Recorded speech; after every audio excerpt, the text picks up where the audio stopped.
हाँ जी दोस्तों, साडे यूट्यूब चैनल ਵਿੱਚ ਤੁਹਾਡਾ ਸਵਾਗਤ ਹੈ ਜੀ। ਅੱਜ ਅਸੀਂ ਗੱਲ ਕਰਾਂਗੇ ਕਫਰੈਕਸ ਗ੍ਰੀਨ ਸਿਰਫ ਦੇ ਬਾਰੇ।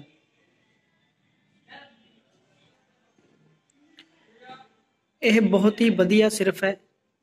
ਇਹ ਕੀ ਕੰਮ ਕਰਦਾ ਹੈ, ਇਸ ਦੇ ਕੀ ਫਾਇਦੇ ਹੁੰਦੇ ਹਨ, ਇਸ ਦੇ ਕੀ ਨੁਕਸਾਨ ਹੁੰਦੇ ਹਨ, ਇਹ ਸਿਰਫ ਸਾਨੂੰ ਕਦੋਂ ਕਿਵੇਂ ਲੈਣਾ ਚਾਹੀਦਾ ਹੈ ਅਤੇ ਕਿੰਨੇ ਸਮੇਂ ਤੱਕ ਸਾਨੂੰ ਇਹ ਸਿਰਫ ਯੂਜ਼ ਕਰਨਾ ਚਾਹੀਦਾ ਹੈ ਅਤੇ ਮਾਰਕੀਟ ਵਿੱਚ ਇਸ ਦਾ ਕੀ ਪ੍ਰਾਈਸ ਹੁੰਦਾ ਹੈ।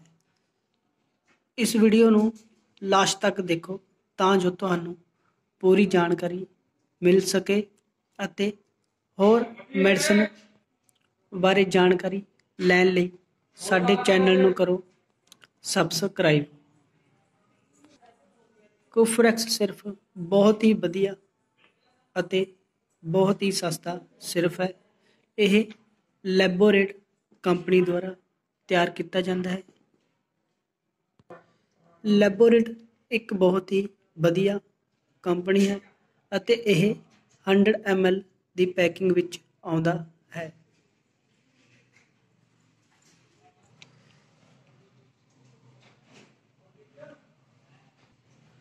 ਇਸ ਦਾ MRP ਜਾਣੀ ਕਿ ਮਾਰਕੀਟ ਪ੍ਰਾਈਸ 101 ਰੁਪਏ ਹੁੰਦਾ ਹੈ। ਇਸ ਵਿੱਚ ਟਰਬੂਟਾਲੀ ਸਲਫੇਟ, ਬਰੋਮੈਕਸਿਨ, HCl, ਗੁਆਇਫੈਂਸਿਨ, ਮੈਂਥੋਲ ਸਿਰਫ। ਜੇਕਰ ਖਾਂਸੀ ਨਾਲ ਬਲਗਮ ਵੀ ਆਉਂਦੀ ਹੋਵੇ ਤਾਂ ਅਸੀਂ ਇਸ ਸਿਰਫ ਦਾ ਇਸਤੇਮਾਲ ਕਰਦੇ ਹਾਂ। ਸੀਨੇ ਵਿੱਚ ਜੋ ਬਲਗਮ ਜੰਮ ਜਾਂਦੀ ਹੈ ਤਾਂ ਇਹ ਸਿਰਫ ਉਸ ਨੂੰ ਠੀਕ ਕਰ ਦਿੰਦਾ ਹੈ। ਸੁੱਕੀ ਖਾਂਸੀ ਵਿੱਚ ਇਹ ਸਿਰਫ ਬਿਲਕੁਲ ਵੀ ਕੰਮ ਨਹੀਂ ਕਰਦਾ।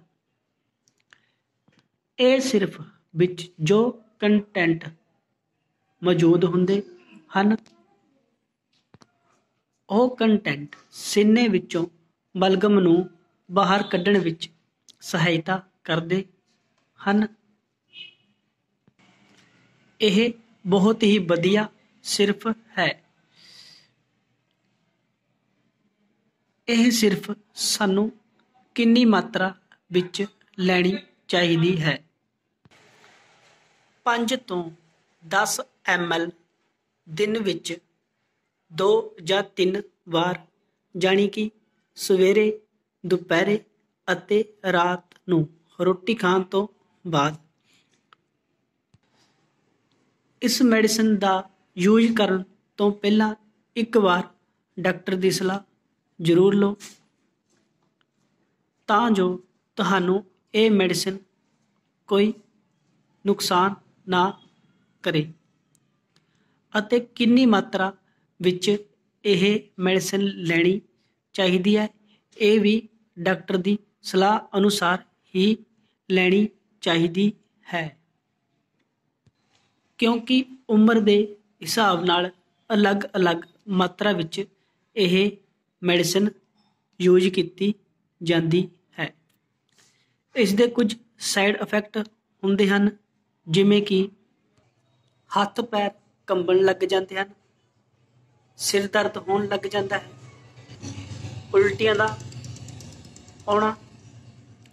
ਇਹਨਾਂ ਵਿੱਚੋਂ ਤੁਹਾਨੂੰ ਕੋਈ ਵੀ ਤਕਲੀਫ ਹੋਵੇ ਤਾਂ ਤੁਰੰਤ ਇਹ ਮੈਡੀਸਨ ਤੁਹਾਨੂੰ ਬੰਦ ਕਰ ਦੇਣੀ ਚਾਹੀਦੀ ਹੈ।